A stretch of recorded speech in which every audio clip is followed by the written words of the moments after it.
नमस्कार। प्रभात साक्षी news network पर आप सभी का स्वागत है। हरियाणा और जम्मू कश्मीर में अब ये साफ हो चुका है कि किसकी सरकार बनेगी। हरियाणा में हम आपको बता दें कि बीजेपी ने जीत की हैट्रिक लगा दी है और नायब सिंह सैनी दोबारा से मुख्यमंत्री बनने जा रहे हैं। 6 महीने पहले जब नायब सिंह सैनी को मुख्यमंत्री बनाया गया था, तब किसी को ये आभास नहीं था, किसी को ये उम्मीद नहीं थी कि नायब सिंह सैनी एक इतिहास रच देंगे, नया इतिहास रच देंगे। लेकिन नायब सिंह सैनी वाकई में बीजेपी के लिए नायाब हीरे निकले।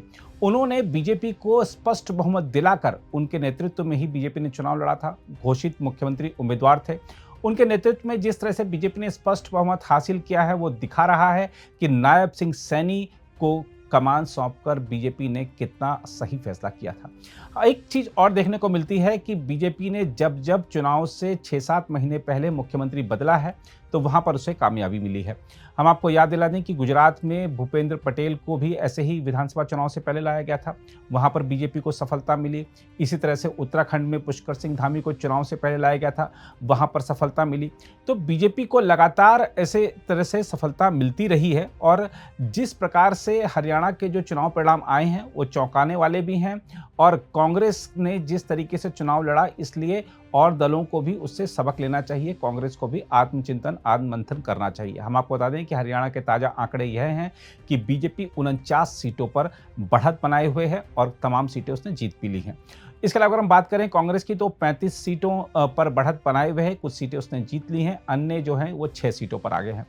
अब आप देखिए कि 90 सदस्यीय विधानसभा है और वहां पर बीजेपी अपने दम पर स्पष्ट बहुमत हासिल कर चुकी है। 2019 का जो चुनाव था, यानी पिछला जो विधानसभा चुनाव था हरियाणा का, उसमें बीजेपी को स्पष्ट बहुमत नहीं मिला था और उसने दुष्यंत चौटाला की जेजेपी के साथ गठबंधन कर 5 साल सरकार चलाई, गठबंधन सरकार थी। अब बीजेपी स्पष्ट बहुमत के साथ सत्ता में लौटी है। तमाम भविष्यवाणियां की गई थी कि बीजेपी सिंगल डिजिट में सिमट जाएगी। तमाम भविष्यवाणियां की गई थी कि बीजेपी का जो सुपड़ा है वो साफ होने जा रहा है, क्योंकि आंधी चल रही है, कांग्रेस की सुनामी चल रही है। कांग्रेस की तमाम एग्जिट पोल्स जो आए थे, उन्होंने भी इसी तरीके की भविष्यवाणी की थी कि हरियाणा में कांग्रेस आने आ रही है और भूपेंद्र सिंह हुड्डा, कुमारी शैलजा, रणदीप सुरजेवाला, इन सब में मुख्यमंत्री पद को लेकर खींचतान भी और तेज हो गई थी, जो आज सुबह तक देखने को मिल रही थी। लेकिन शाम आते आते जिस तरीके से हरियाणा की जनता का जो जनादेश सामने आया, स्पष्ट जनादेश सामने आया, स्पष्ट जनादेश ये है कि हरियाणा की जनता ने नायब सिंह सैनी के नेतृत्व पर मुहर लगा दी है। उन्होंने 56 दिन में जिस तरह से जिन 126 फैसलों के जरिए लोगों का दिल जीता, लोगों ने उसको सराहा है। अब जीत के बाद वो खुद भी लाडवा से मुख्यमंत्री नायब सिंह सैनी चुनाव जीत गए हैं। उन्होंने जीत के बाद हरियाणा की जनता का आभार व्यक्त किया है और कहा है कि सेवा का संकल्प जो हमने लिया है, हम उसको पूरा करते रहेंगे। उन्होंने जो बीजेपी का संकल्प पत्र में किए गए वादों को पूरा करने के प्रति प्रतिबद्धता जताई है। हम आपको बता दें कि बीजेपी अध्यक्ष जेपी नड्डा ने भी नायब सिंह सैनी को फ़ोन करके बधाई दी है। बीजेपी के जो प्रांतीय अध्यक्ष हैं मोहन लाल बडोली, उन्होंने भी मुख्यमंत्री को फ़ोन करके बधाई दी है। तो मुख्यमंत्री नायब सिंह सैनी को चारों ओर से बधाई मिल रही है और जीत का जो आज जश्न है बीजेपी में, वो देखने को मिल रहा है। क्योंकि लोकसभा चुनाव में बीजेपी ठीक है, उसने सरकार बना ली, स्पष्ट बहुमत से चूक गई थी, इसलिए कहीं ना कहीं बीजेपी कार्यकर्ताओं का जोश थोड़ा कम हुआ था।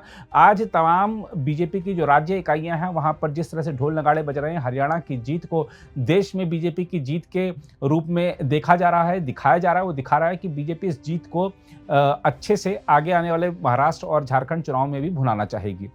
वहीं बात करें जम्मू कश्मीर की, तो जम्मू कश्मीर में भी जो परिणाम रहे हैं वो उम्मीदों के अनुरूप ही रहे हैं। वहाँ पर नेशनल कॉन्फ्रेंस पहले भी प्रभावी थी।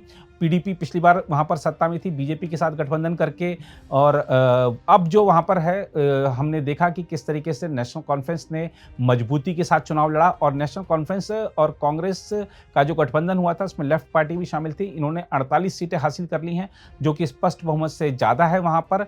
और इसके अलावा पीडीपी जो कि अकेले चुनाव लड़ी थी, वो 4 सीटें जीत चुकी है। इसके अलावा अगर हम बात करें बीजेपी की, तो 29 सीटों पर बीजेपी को विजय मिली है। हालांकि बीजेपी के अपने जो आंकड़े थे उससे ये कम है।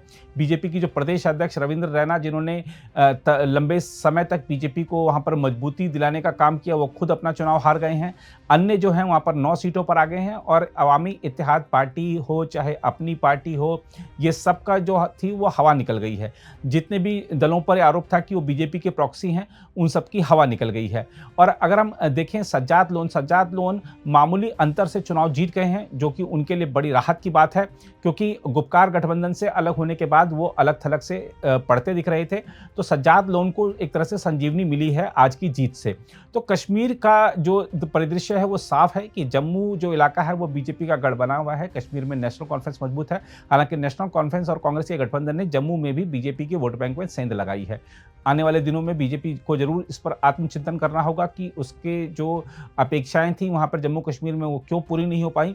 370 खत्म होने के बाद ये पहला चुनाव था, तो बीजेपी को बहुत ज़्यादा उम्मीदें थी। जिस तरह से केंद्रीय योजनाओं का लाभ जम्मू कश्मीर को मिला है और पूरी पारदर्शिता के साथ मिला है, जिस तरह से जम्मू कश्मीर में विकास के काम हो रहे हैं, जिस तरीके से दूर दराज के इलाकों में हर घर जल से नल पहुंचा है, बिजली पहुंची है, सड़क पहुंची है, तो ये जो उपलब्धियां थी इसको, और खासतौर पे कई वहां पर हमने देखा कि जो आरक्षण का लाभ तमाम लोगों को दिया गया जिनको अब तक नहीं मिला था। जो पाकिस्तान से जो आए थे, जो शरणार्थी जीवन व्यक्त कर रहे थे, यहाँ पर व्यतीत कर रहे थे, यहाँ पर उनको इस बार मतदान का अधिकार मिला। वो विधानसभा चुनाव में मतदान नहीं कर पाते थे, इस बार विधानसभा चुनाव मतदान किया उन्होंने।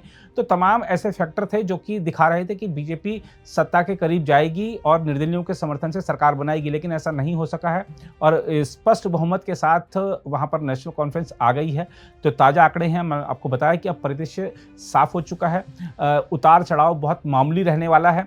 हरियाणा का जो आंकड़ा है वो बीजेपी के लिए 49, कांग्रेस के लिए 35 और अन्य के लिए 6 है। ऐसे अगर हम बात करते हैं जम्मू कश्मीर की, तो नेशनल कॉन्फ्रेंस कांग्रेस का जो गठबंधन है 48 पर, पीडीपी 4 पर, बीजेपी 29 पर और अन्य 9 पर रह रहे हैं।